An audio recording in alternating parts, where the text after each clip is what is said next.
quand même encore dans un contexte qui est anxiogène. On ne connaît pas grand-chose de la maladie. On sort du confinement, donc il y a une première préoccupation qui est liée clairement à la santé, à la dimension de la santé.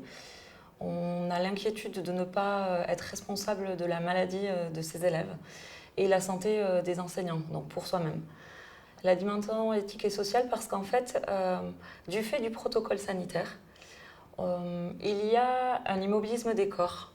Il y a la volonté de remettre du bien-être à l'école alors qu'on sort d'une période de confinement. Donc il y a vraiment des préoccupations qui se traduisent dans l'activité comme ça. Le fait de pouvoir proposer par exemple des temps de PS parce que les élèves sont assis constamment. Et on veut essayer de préserver, c'est vraiment une tentative pour préserver une cohésion de groupe classe. Donc une dimension sociale de l'activité de l'enseignement. La troisième dimension, c'est celle de l'équité. Parce qu'on se retrouve et les enseignants se retrouvent à gérer des groupes d'élèves de leur classe qui sont à la fois en présence mais aussi à distance, avec une fluctuation de ces groupes-là. Durant cette période, les enseignants rencontrent des difficultés, disons, de 3 ordres.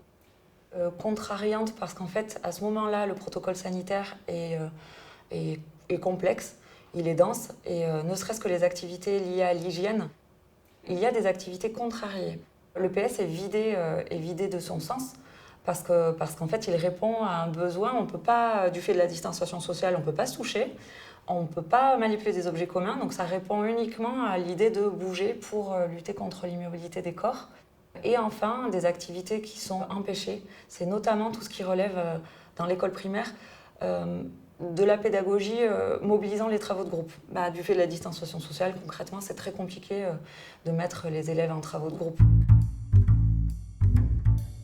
Nous, effectivement, nous nous sommes centrés sur la réouverture des écoles et jusqu'à juillet, mais quand on étudie les pratiques des enseignants, on s'aperçoit d'une chose, c'est qu'au fond, toutes les activités qui ont été proposées relèvent ou prennent appui sur des activités qui étaient déjà là.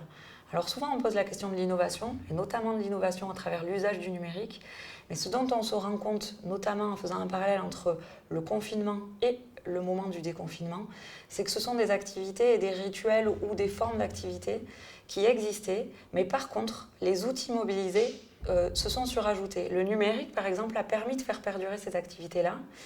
Je pense aussi que c'était pour ne pas déstabiliser les élèves dans des régularités et des habitudes d'apprentissage qui étaient installées avant le moment du confinement et déconfinement.